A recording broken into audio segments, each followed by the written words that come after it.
mais um culto para adorarmos o nosso Deus. Que bom estarmos aqui reunidos. Fique de pé agora.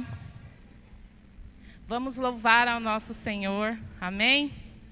Sempre quando eu venho aqui eu digo, esqueça tudo que está lá fora. Esqueça os problemas. Porque agora é hora de adorar o nosso Deus. Amém? Eu vou ler um versículo aqui rapidinho. Que ele está lá em Apocalipse 4:11.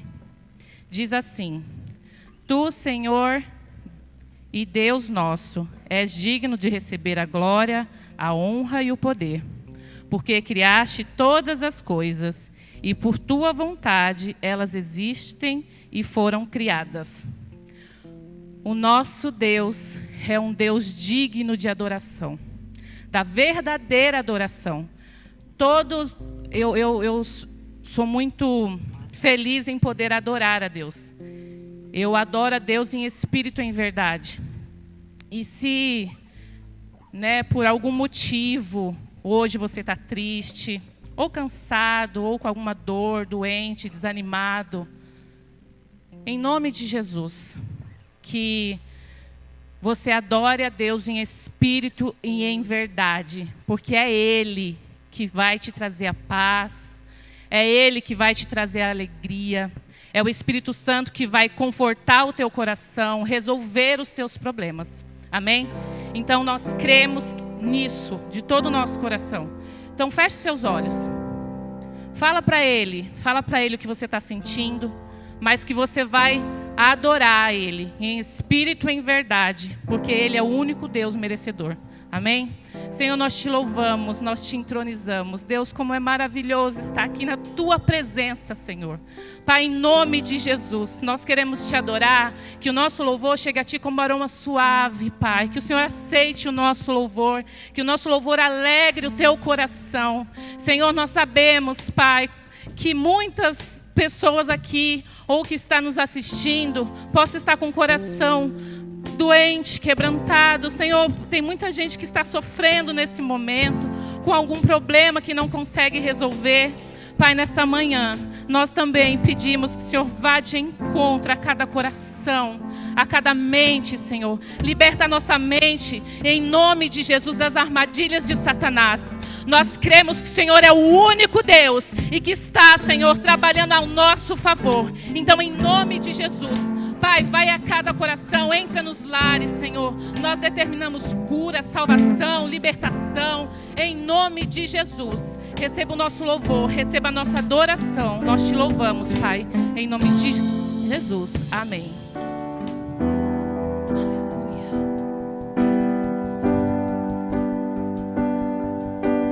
Veja, a vida está tão perto. Prove, a paz não está tão longe. Cadê as sombras que nos seguiam? Quebrou o cristal do nosso orgulho ao chão,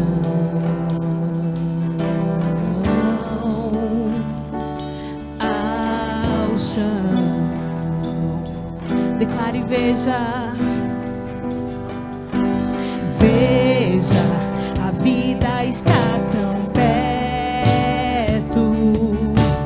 Prove, a paz não está tão longe. Cadê as sombras que nos seguiam? Quebrou o cristal do nosso orgulho. Veja os tronos, todos reis, dobrados ao chão. Até o meu coração se deu. Eita, tudo se rendeu. Quem não louvará, quem não temerá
outros reis dobrados ao chão, até o meu coração se deu. Eita, tudo se rendeu. Quem não louvará?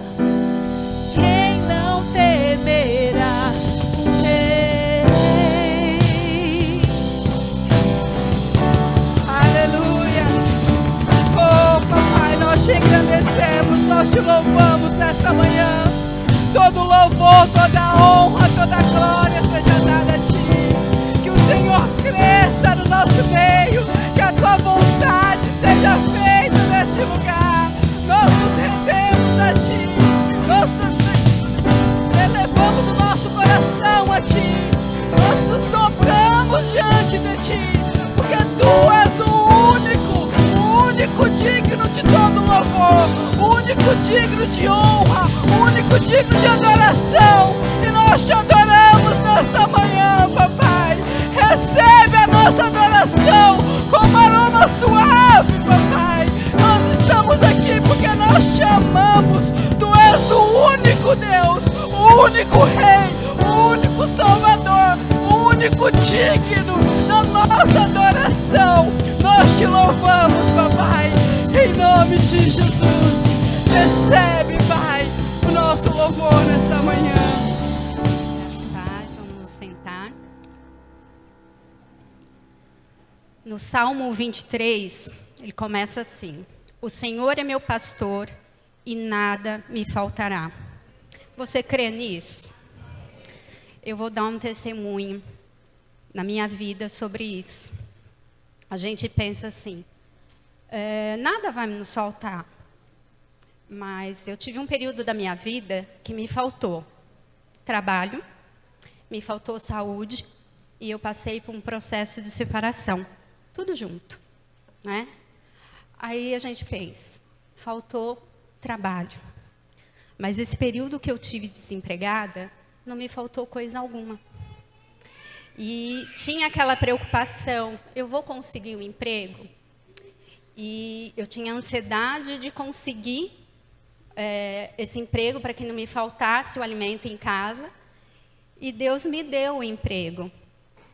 Quando terminou a última parcela do meu seguro-desemprego. E eu vejo que é a mão de Deus. É lógico que eu fiz minha parte. Fui lá, entreguei currículo, fui atrás.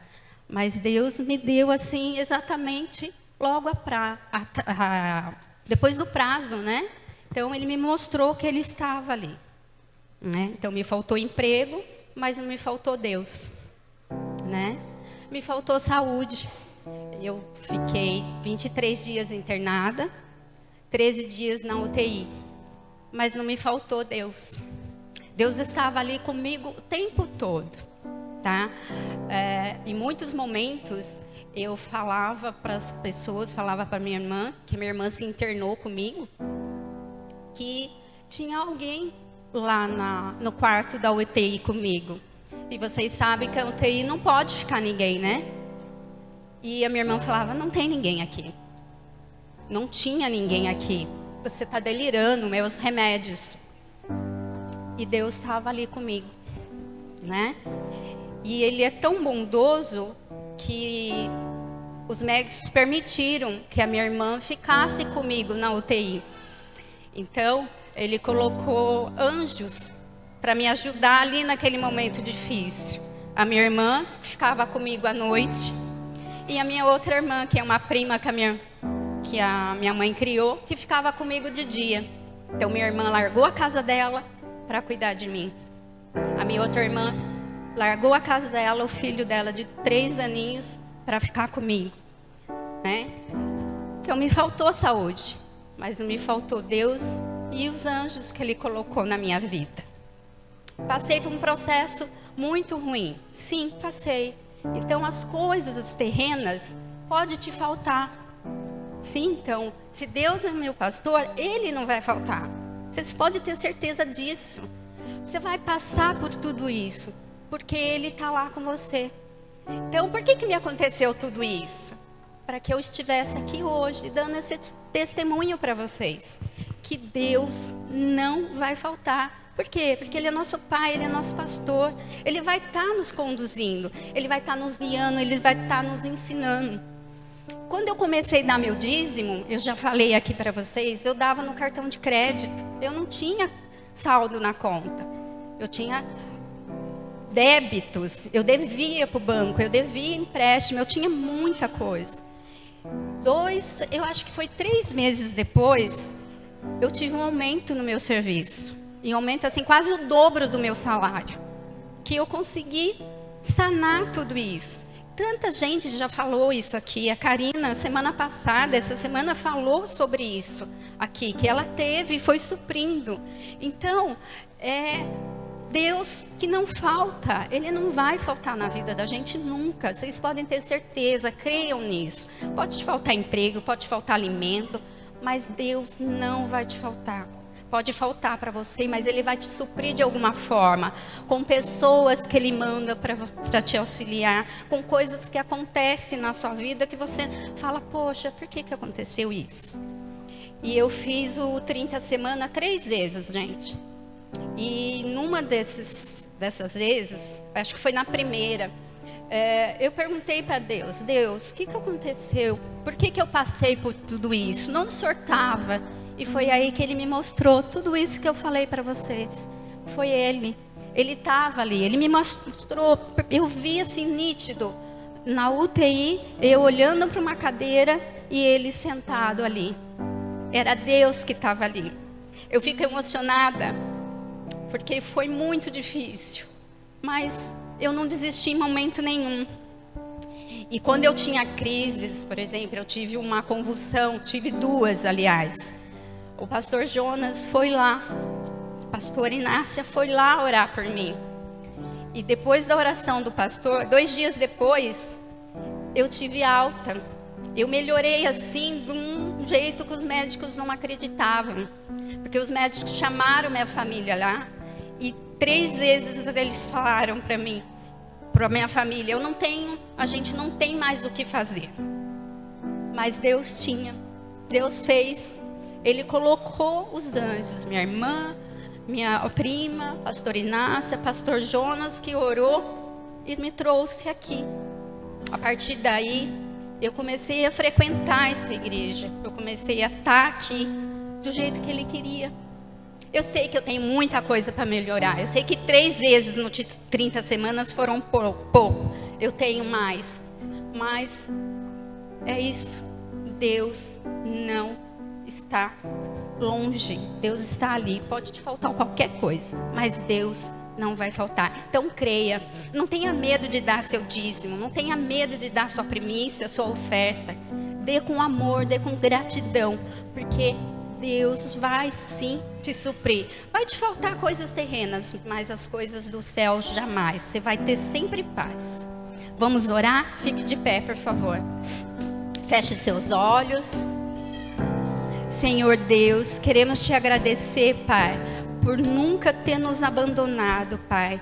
Nós te pedimos perdão pelas vezes que nós duvidamos, pelas vezes que nós tivemos medos, Pai, e não acreditamos que o Senhor estaria com a gente, que o Senhor não deixaria nada nos faltar, Pai. Por isso, receba hoje a nossa oferta, o nosso dízimo, Pai, e que ele seja feito com muito amor, que o Senhor receba ele com muito amor e que seja intensificado na nossa vida o seu poder, as suas bênçãos e a sua glória. Nós te louvamos, Deus, e te agradecemos em nome de Jesus. Amém. Mas hoje eu quero falar sobre o que é a verdade, relativismo e pós-modernidade. Eu fiz essa aula no IP. Eu falei, meu Deus, que aula atual. É tudo que nós estamos vivendo. E, gente, eu estou sendo liberto. Sabe por quê? O mundo está mudando. Nós estamos mudando dia após dia. E eu confesso, porque eu nasci em 1981. Portanto, tenho 42 anos. Mas eu vivi até 94. Então, de 81 para 94, eu deveria ter ali uns 13 anos, 12 anos, 13. Esse período eu vivi sem internet. Eu não tinha celular, não tinha computador em casa e nós não tínhamos acesso à internet. Eu não tinha. Então eu peguei o fim da era moderna. Porque existe a era moderna, que era a era pós-industrialização. O que é uma era moderna? Já tinha carro, tinha telefone, tinha celular, apesar que eu não tinha nessa época. Então era moderna. Mas nós não tínhamos a internet. A internet ela já é a era pós-moderna. E aí, de repente, o mundo começou a mudar. Entrou a internet e o mundo começou a se relativizar, começou a mudar. E eu, como eu cresci na era antes da internet, valores de Deus foram fixados na minha mente. Então eu ainda entendo o que é hierarquia, eu entendo que eu tenho que respeitar a autoridade, eu entendo que regra é regra e tem que cumprir. Só que a molecada que nasceu pós-internet não entende isso. E nós vamos falar sobre isso hoje. E aí muitos adultos da era moderna estão se transformando na era pós-moderna. E aí entra um choque. Então o que Deus tem falado comigo nesse tempo? Como saber lidar com essa geração? E aonde está Jesus em tudo isso? Então vamos ler o versículo de João, capítulo 8, a partir do versículo 33. Olha o que acontece aqui nesse texto, que é tão atual com o que está acontecendo. Eu gostaria que você não conversasse. Aliás, antes da gente ler, eu preciso fazer isso. Põe a mão na sua mente assim, ó, fecha o olho. Põe a mão na sua mente. Mão direita aqui na cabeça, põe assim, ó. E ora assim comigo, diga: Espírito Santo, eu consagro agora a minha mente ao Senhor. Todo ataque de Satanás para tirar a minha concentração, eu repreendo em nome de Jesus. Eu vou entender, compreender e praticar a palavra de Deus em nome de Jesus. Amém. O diabo ele não quer que você preste atenção no culto. Você está me entendendo bem? O som está bom aí? O diabo ele não quer que você entenda, porque se você não entender o que está sendo pregado, você não vai mudar. E é tudo que o diabo quer, que você não mude. Ele até deixa você vir na igreja, contanto que você saia do mesmo jeito. Mas você tem que vir à igreja e sair diferente. E para você sair diferente, a palavra tem que entrar no seu coração. Só tem um jeito dela entrar, se você ouvir. Então preste atenção, ouça, para você compreender. Não deixe o diabo roubar a tua atenção. Fala para o teu irmão do lado assim: agora você não vai conversar comigo. Amém? A única pessoa que está conversando com você agora é o Espírito Santo. Vamos lá. Pilatos então voltou para o pretório, chamou Jesus e lhe perguntou: você é rei dos judeus? Olha só. Jesus respondeu-lhe: essa pergunta é tua, ou outros te falaram ao meu respeito? Pilatos respondeu: acaso sou judeu? Foi o seu povo e os chefes dos sacerdotes que o entregaram a mim. Que foi que você fez? Jesus disse: o meu reino não é deste mundo. Se fosse, os meus servos lutariam para impedir que os judeus me prendessem. Mas agora o meu reino não é daqui. Então você é rei? Disse Pilatos. Jesus respondeu: tu dizes que eu sou rei.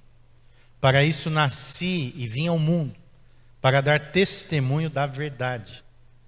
todos os que são da verdade me ouvem. Olha só, eu vim dar testemunho da verdade. Todos os que são da verdade me ouvem. Olha o que Pilatos responde. O que é a verdade? Perguntou Pilatos.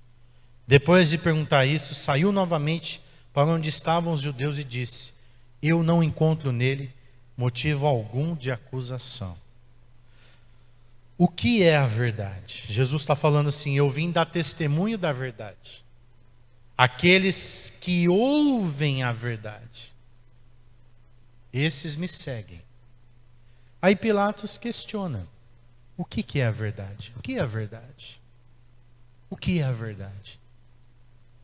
No mundo relativista, pós-moderno, essa pergunta está tão atual. Os Pilatos de hoje em dia é a sociedade, é cada indivíduo. E a pergunta constante é: o que é verdade? Qual é a verdade? E a igreja deve ser Jesus respondendo hoje: o que é a verdade? O mundo está perguntando o que é verdade. E nós deveríamos responder o que é a verdade. O grande problema, gente, é que hoje os crentes estão perguntando o que é verdade. Porque nem eles mais estão sabendo. O relativismo e o pós-modernismo estão entrando dentro da nossa mente. Está entrando dentro da nossa casa. Por quê? Porque a gente está lá na empresa, a gente está lá na escola, a gente está lá conversando com pessoas que relativizam tudo. Então a pergunta sempre é: o que é a verdade?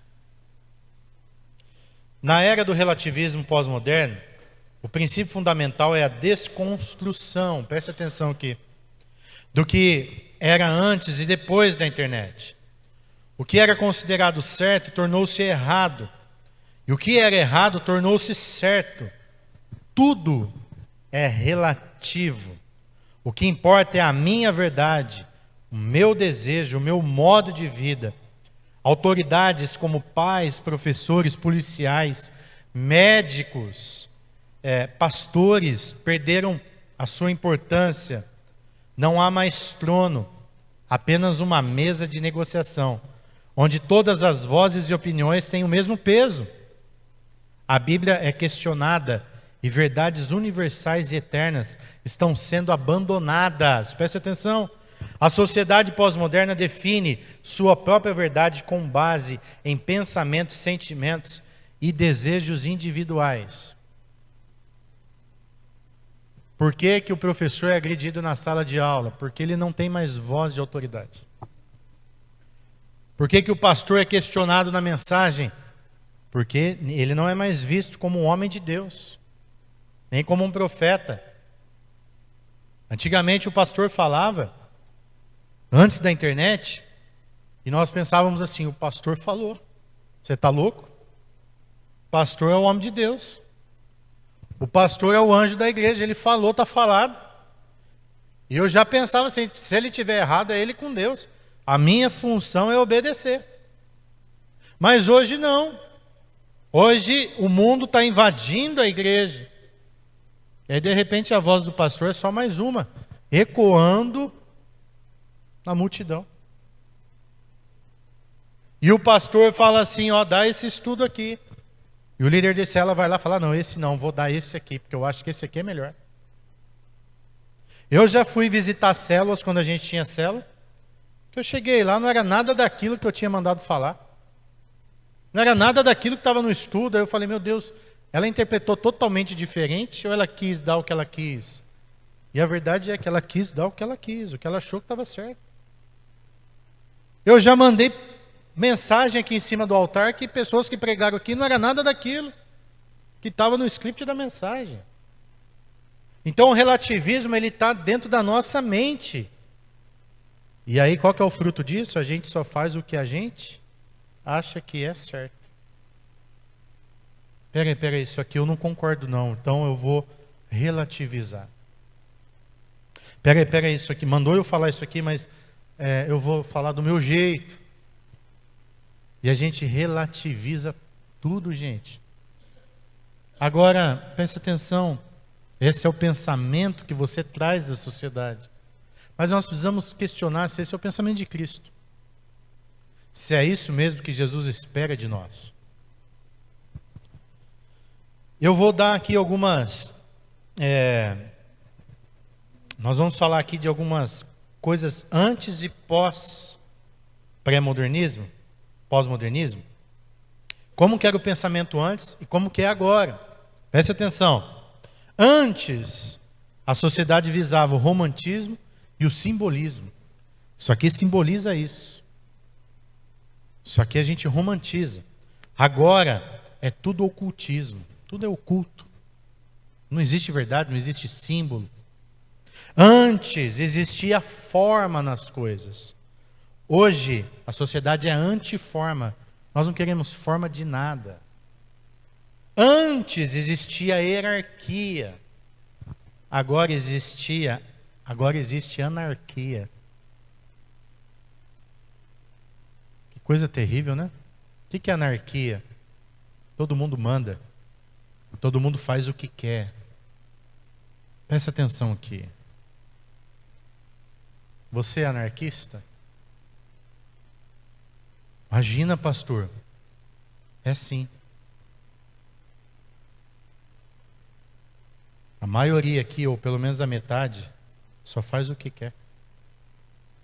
Vai o dia que quer. O dia que acha que é interessante vai, o dia que acha que não vai. Poucos vão por obediência. Poucos vão porque tem que ir. A maioria vai se for interessante. Quer ver um exemplo? Terça-feira você veio no culto. E a igreja estava lotada. Por que você não vem toda terça? Porque terça você quis vir. Você só faz o que você quer. Você é um anarquista. Toda terça tem atividade na igreja. E a atividade que é para o seu bem. E não deixa de ser culto de libertação. Porque se você vir no Eva e no Adão, você também vai ser liberto. Só que aí veio um pastor de fora. O seu pastor não tem valor, mas o de fora é uma benção. É assim ou não é? Anarquista. Olha como que você está contaminado por Satanás. Preste atenção. Se você só faz o que você quer. Ah, mas é que quarta foi feriado. Mentira. Você faz o que você prioriza. Ontem eu estava conversando com alguns meninos ali. Eu estava falando. Ontem, gente, um irmão veio de ônibus. Esse irmão mora lá no Satélite Íris. E ele veio e voltou de ônibus. Foi me comentar, falou, paizão, preciso ir que eu estou de ônibus. Ele estava com o filhinho dele. É o Juan. E aí, quando ele saiu, eu falei, olha aí o exemplo. Veio de ônibus, está voltando de ônibus. Por quê? Porque ele quis vir. Quando a gente quer, a gente não vê obstáculo. Quando a gente quer, a gente faz. Então, por que a gente não vai? Porque a tua prioridade está sendo outra. Essa é a verdade. Ou seja, você é relativista. Preste atenção. Antes, a sociedade valorizava criação, totalização e síntese. Agora, desconstrução e o oposto da síntese. Antes era seleção, agora é combinação. Está combinando? Está valendo. Antes era razão, agora ausência de centro. O que é a razão? Por que fulano tem razão e eu não? Todo mundo tem a sua razão. Antes, confiança na razão. A gente tinha uma razão e confiava naquilo. Agora, visão pluralista e autodeterminada. Ou seja, eu determino aquilo que eu acho que é legal. Antes, a visão era fé, razão e lógica. Agora, experiência pessoal. Eu tive uma experiência, tudo que importa. Antes, a imprensa comunicava. Agora, a internet e a mídia revolucionaram. Antes, conhecimento era poder. Agora, se te faz feliz, não é ruim. Que péssimo. Antes, a humanidade queria ter conhecimento, queria entender. Hoje, qualquer porcaria serve. Tá te fazendo feliz? Não tá bom. Você pode se drogar, você pode ser o que você quiser. Você está sendo feliz? Está tudo ótimo. Você pode ser emo, você pode se cortar. Se matar te faz feliz, vai se matar, filhão, vai ser feliz. Tudo é relativizado. Tudo está fora do centro. Qual que é o resultado e a consequência da sociedade de hoje? Preste atenção. Tudo tem consequência. Já já nós vamos entender o porquê. Houve um aumento significativo, exponencial, de doenças mentais. O que tem gente com doença mental. De monte. Aumentou o número de suicídio. Aumentou a depressão. As clínicas de psicologia, de psicólogo, de psicanalista, estão lotadas. Porque o povo está ficando doido. Está todo mundo deprimido, está todo mundo ansioso.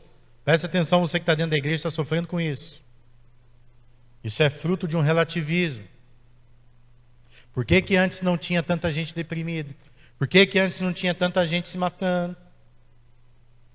Presta atenção. Está aumentando o sentimento de abandono, falta de pertencimento. Por quê? Porque as pessoas estão se isolando e sendo individualistas. Os papéis masculinos e femininos estão confusos. Ninguém sabe mais quem é quem. Não sabe se é adulto, se é bebê. Criança está mandando em pai e mãe. A sociedade está tão relativista que eles não estão sabendo mais ser pai. A criança manda no pai. O marido virou não sei o que, a mulher virou não sei o que lá. As famílias estão todas desconstruídas. Gente, isso está acontecendo dentro da igreja. Não estou falando da sociedade sem Deus, não. Estou falando da sociedade aqui, você. Está tudo fora do plano de Deus. Presta atenção. A esperança para essa geração. Deixa eu te falar uma coisa aqui. Quando Deus criou a gente, Ele criou a gente com valores. A Bíblia existe para mostrar qual que é a vontade de Deus para nós. E a Bíblia não é um valor relativista. A Bíblia é um valor absoluto. A Bíblia está acima de toda qualquer coisa. Presta atenção aqui. Quando eu estava na escola bíblica, muitos anos atrás, o professor falou assim, ó, não há nada maior do que a Constituição Federal. A Constituição é a maior lei do país. Mas a Bíblia está acima da Constituição. Esses são os valores que você que serve a Jesus deveria saber. O que Deus pensa sobre isso? O que Deus fala sobre determinado assunto? Nós não estamos na igreja para relativizar Deus. Nós estamos na igreja para obedecer a Deus. É diferente. Quando você relativiza Deus, você vai trazer Deus para a sua realidade, para o teu pensamento. Gente, a gente é muito pequeno. A gente é muito medíocre para pensar sobre Deus do nosso jeito. A oração certa é: Senhor, como eu devo pensar? O que o Senhor pensa sobre isso? Se eu não buscar a vontade de Deus para a minha vida, irmão, presta atenção, você pode estar dentro da igreja e se perder. Porque você está inserido numa sociedade que está longe de Deus e cada dia mais longe. O que tem de pastor... Ontem o apóstolo trouxe uma palavra na reunião de pastor, ele falou a verdade. Sabe o que está acontecendo hoje? Está todo mundo em busca de like na internet. Aí eu gravo um vídeo, eu tenho que postar tanto vídeo por dia para eu aumentar os meus seguidores, para eu ficar famoso. Mas opa, pera, breca. Aonde está Jesus nisso? E Jesus mandou eu fazer isso? Eu estou querendo ser um pastor popstar, ou eu tenho que fazer o que Jesus mandou eu fazer? Olha como que está invertido. Olha como que a gente está buscando coisa que Jesus não mandou a gente fazer. E a gente está perdendo tempo ou está gastando o nosso tempo em coisas que um dia Jesus vai falar: ei, eu não mandei você fazer isso. Ei, eu não mandei você gastar seus dias nisso.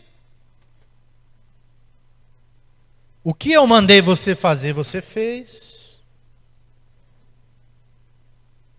E a minha preocupação é, naquele dia, se Deus vai me chamar de servo inútil, porque eu gastei todo o meu tempo achando que eu estava servindo a Deus e não estava. Ou eu vou ser chamado de servo bom e fiel, porque eu fiz o que Jesus mandou eu fazer. A sociedade relativista, ela busca aplausos, enquanto nós deveríamos buscar aplauso do céu, daquilo que Jesus quer que a gente faça. O evangelho na pós-modernidade, ele vai ele vai entrar em todo esse contexto de uma forma inteligente. O evangelho, ele é o poder de Deus que transforma. Então, preste atenção, Jesus, ele está agindo nesse tempo. Deus, ele não é pego de surpresa. Satanás, ele preparou toda essa sociedade de hoje há muito tempo. E Satanás, gente, ele é detalhista, ele é persistente e ele é muito inteligente. Só que Deus é muito maior. E eu quero te dizer uma coisa, que o evangelho continua sendo o poder de Deus para a salvação daqueles que nele crêem. Jesus nunca vai perder para o diabo. Então, qual que é a esperança dessa geração? Como que a gente age com o evangelho na pós-modernidade? Quando Deus nos criou, irmãos, ele nos criou para viver em comunidade. O diabo está dizendo que você tem que andar sozinho. Ontem eu entrei aqui e tinha 4 pessoas aqui no templo, todo mundo com o celular na mão. E ninguém conversando. A tecnologia do celular, ela veio e ela é uma bênção. Presta atenção, o celular é uma bênção. Outro dia o Levi falou para mim assim: pai, como que vocês faziam sem celular antes? Pois é, Felipe, filho, a gente vivia e vivia bem. Mas hoje, o celular ele ficou tão necessário, que como que eu trabalho sem celular? Eu preciso pesquisar uma coisa, eu preciso fazer alguma coisa. Como que eu preparo uma mensagem sem celular? Mas como que eu preparava antes? E nós ficamos dependentes do celular. Eu preciso do celular 24 horas. Mas eu preciso aprender a usar o celular. Eu não estou dizendo aqui que eu sou expert nisso, não. Eu também estou precisando aprender. Essa mensagem aqui está falando mais comigo que com você. O celular ele é uma bênção. Até ele começar a dominar você. Então ele não pode dominar você. Você tem que dominar ele. Eu admiro aquelas pessoas que chegam em casa e desligam o celular. O apóstolo Petriz, ele é um exemplo disso. Quando eu mando um WhatsApp para ele de noite, ele vai responder só no outro dia de manhã. Ele chegou na casa dele, ele desliga. E agora ele vai ficar com a família. O problema é seu se você está morrendo.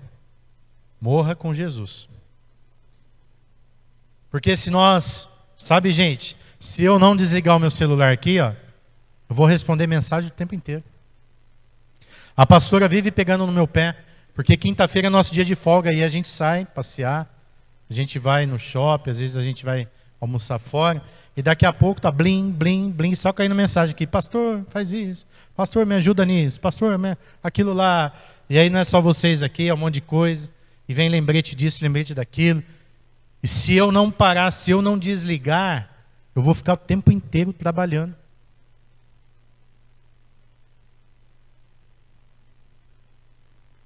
O diabo ele quer que a gente fique individualista com a cara no celular. O negócio está tão doentio que tem gente que conversa com todo mundo só pelo celular. E quando a gente está aqui, ó, no tete a tete, a gente fica mudo. E está tão doentio que outro dia eu fui com a pastora num restaurante e ela me cutucou e falou, olha lá. Eu olhei em volta, gente. Tinha umas 4 mesinhas com um casal, todos com o celular na cara e não estavam conversando. Foi? Tinha uma mesa do lado que era pior, porque tinha uma família. Tinha um pai, a mãe, um menino maior e uma menina. O pai, a mãe e o menino no celular e a menina falando sozinha.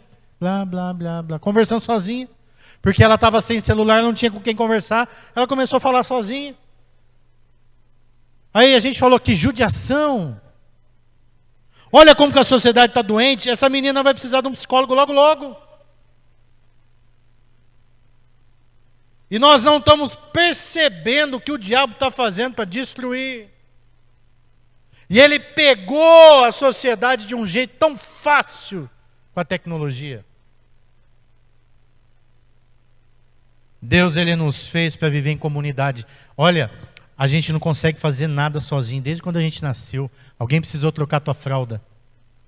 Alguém precisou limpar seu bumbum. Aumenta o ganho para mim, por favor.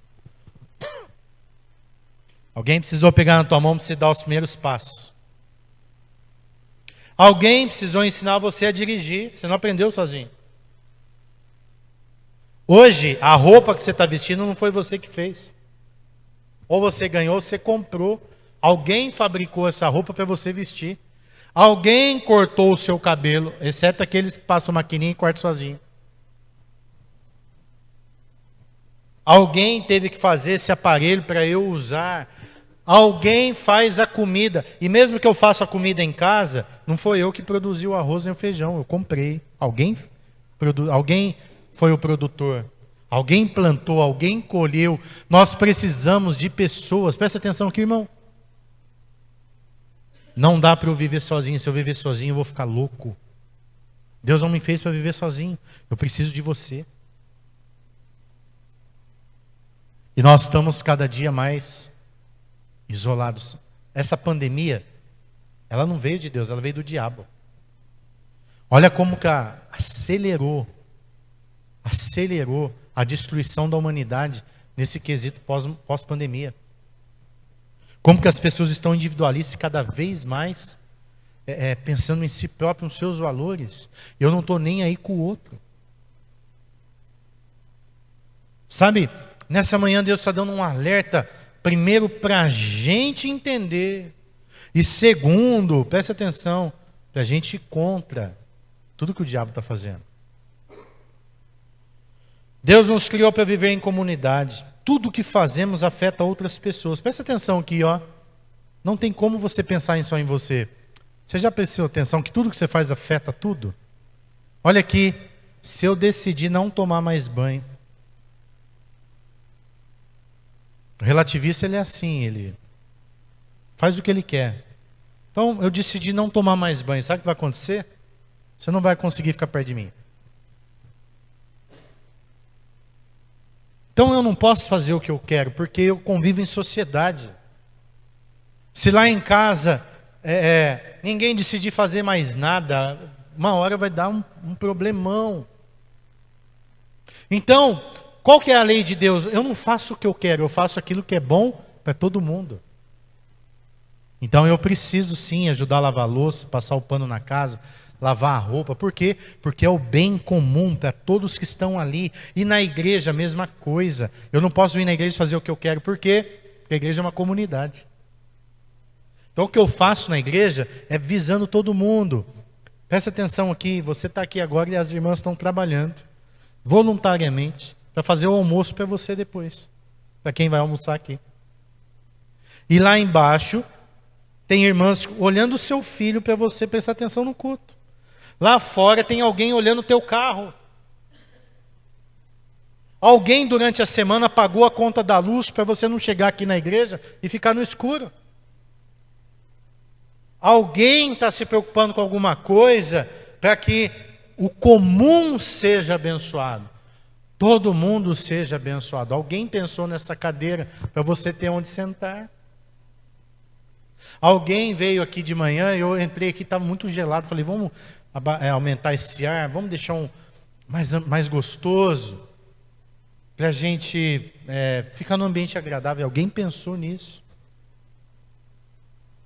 Aí Jesus ele vai na contramão dessa sociedade, porque ele diz assim, que o maior é aquele que serve.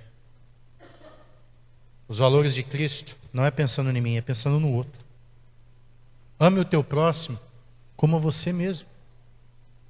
Esses são os valores de Jesus. Aquele que for o maior é aquele que tem que servir.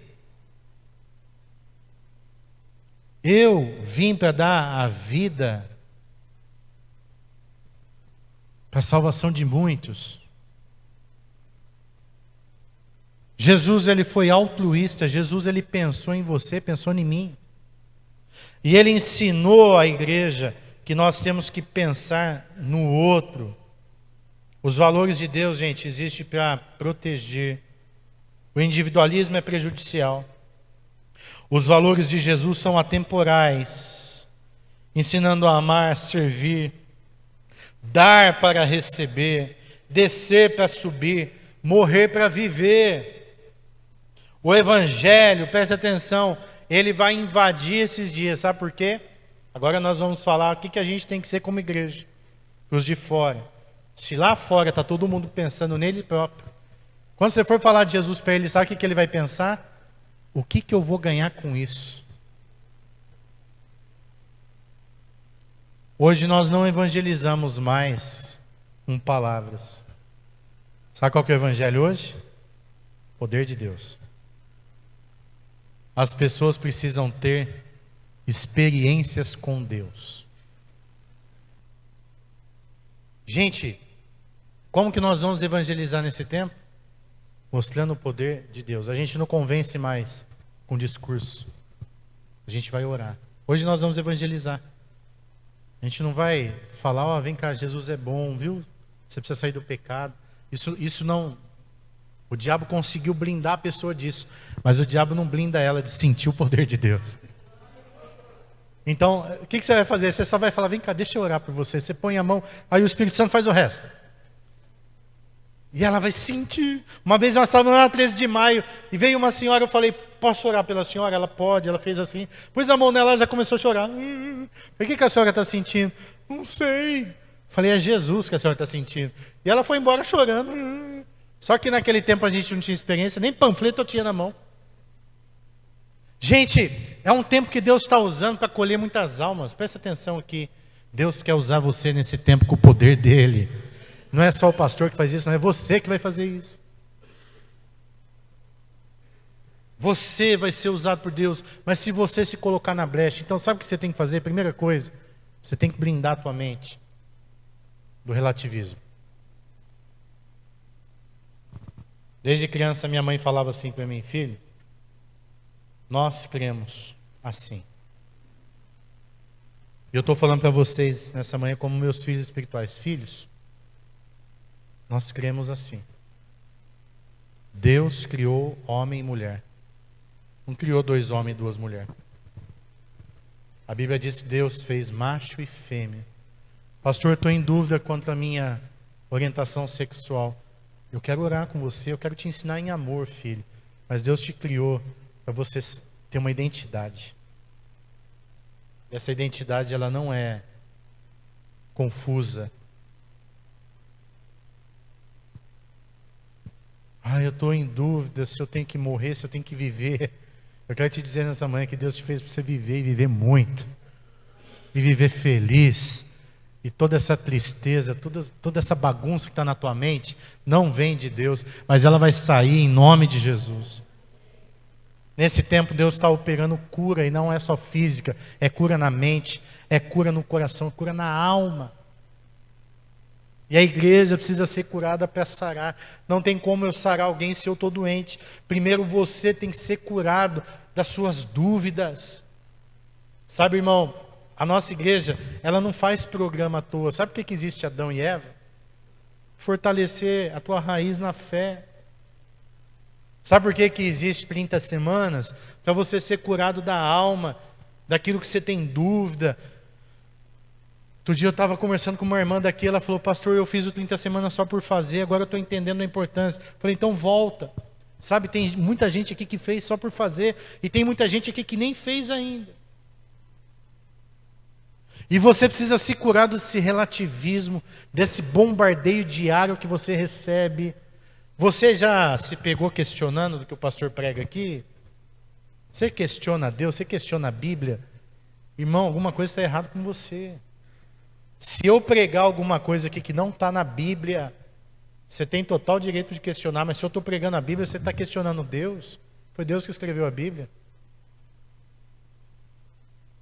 Sabe, gente, mas o tempo mudou, a Bíblia é arcaica. Não, a Bíblia ela se renova cada manhã. As palavras de Deus são eternas, são princípios eternos. Céus e terras passarão, mas as minhas palavras jamais passarão, disse Jesus. Vai entrar internet, vai entrar computador, daqui a pouco vai ter carro voando, daqui a pouco vai ter não sei o que lá, vai ter cadeira flutuando, mas as verdades de Deus continuam imutáveis. Elas são eternas. O crente não pode duvidar de quem Deus é. Alguma coisa está errada que não está certo. Você precisa se curar disso. Você precisa rever alguns valores que de repente a sociedade impôs e você está se perdendo.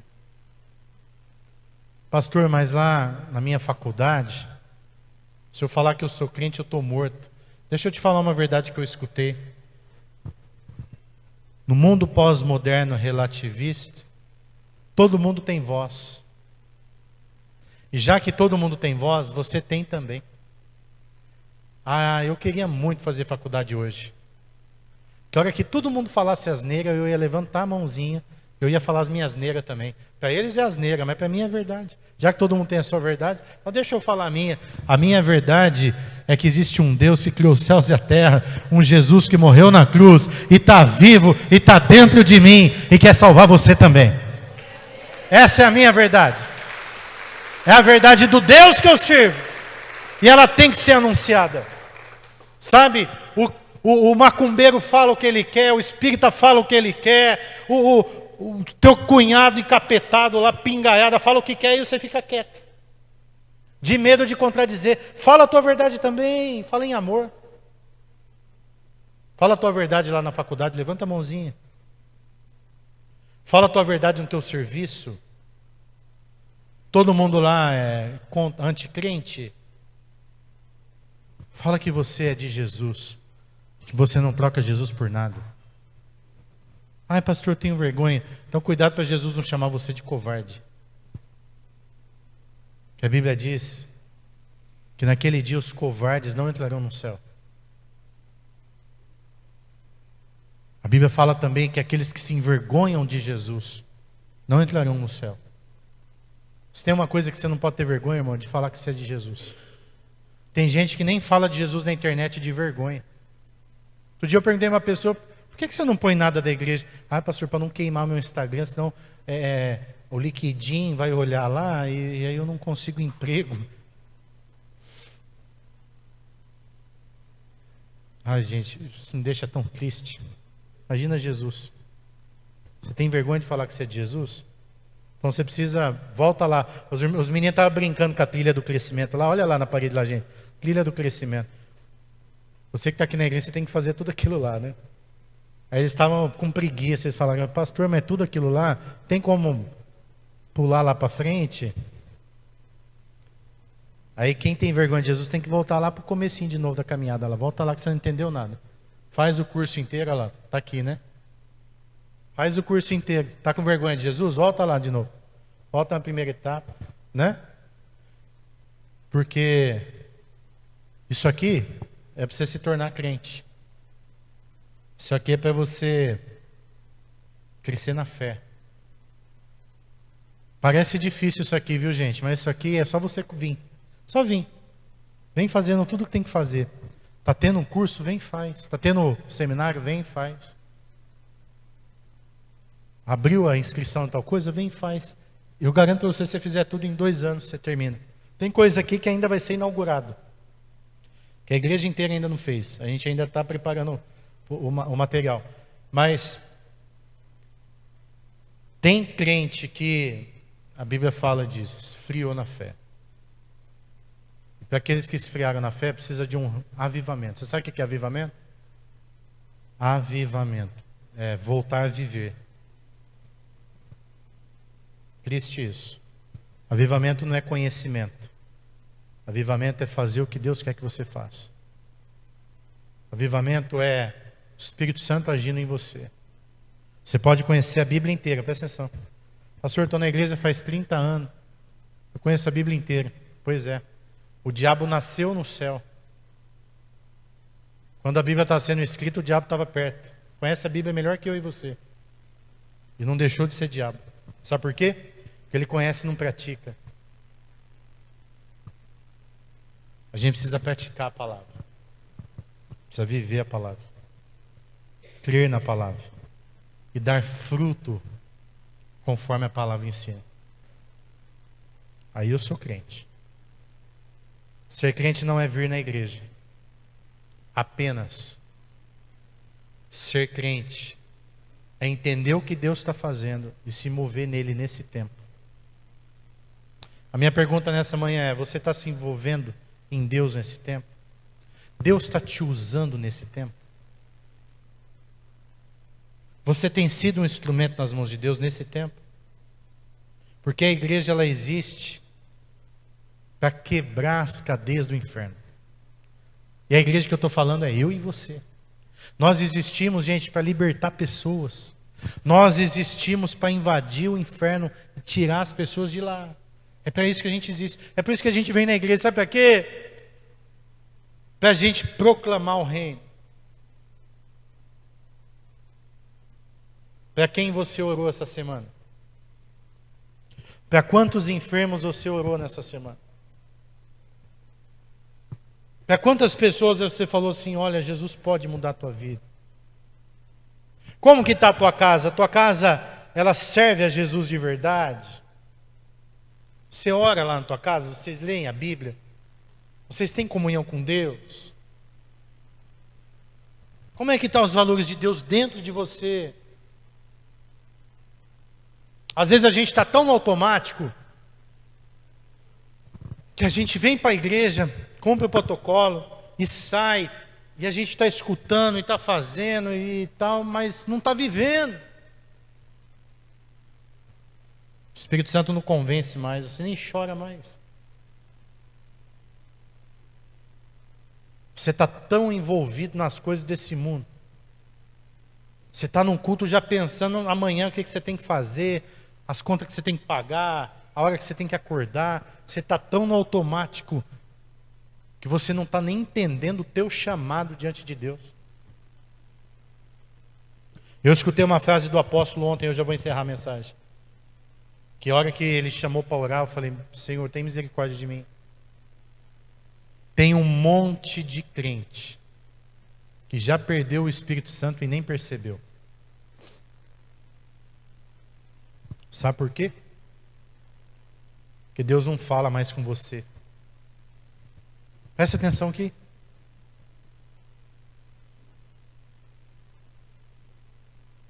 O crente que ele perdeu o Espírito Santo, ele não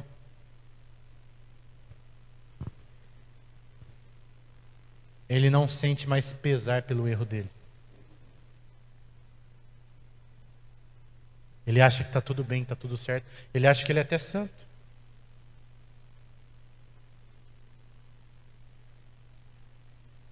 O crente que perdeu o Espírito Santo, ele não se autoanalisa. E ele não diz assim: olha, eu estou pecando nisso, eu estou errando nisso. Senhor, tem misericórdia, eu preciso me consertar. Enquanto você está sendo convencido pelo Espírito Santo, há choro, há quebrantamento e há vontade de mudança. O dia que você acha que você é perfeito, que você é santo, irmão, cuidado, isso é um caminho muito perigoso.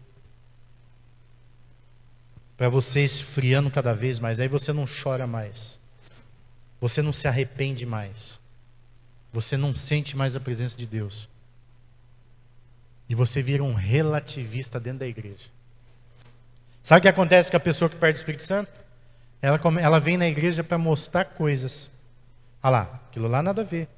Olha lá, aquilo lá, o pastor pregou, mas lá nada a ver. Ele começa a apontar pecado dos outros, mas o dele ele não vê. E ele não se arrepende mais. E ele vira um juiz sem o Espírito Santo. E aí ele não se envolve porque ele ama, ele se envolve por um motivo muito raso.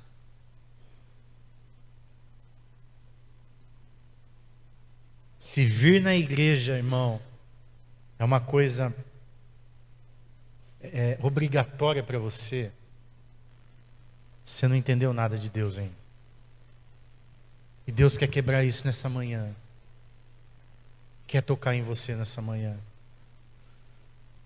Nessa manhã, o Espírito Santo ele quer ter uma experiência com você. Você que está vindo na igreja por vir. Você que faz tempo que você não ora para ninguém, que você não fala de Jesus para ninguém. Jesus quer mudar, Ele quer usar você, Ele quer que você seja um instrumento na mão dEle.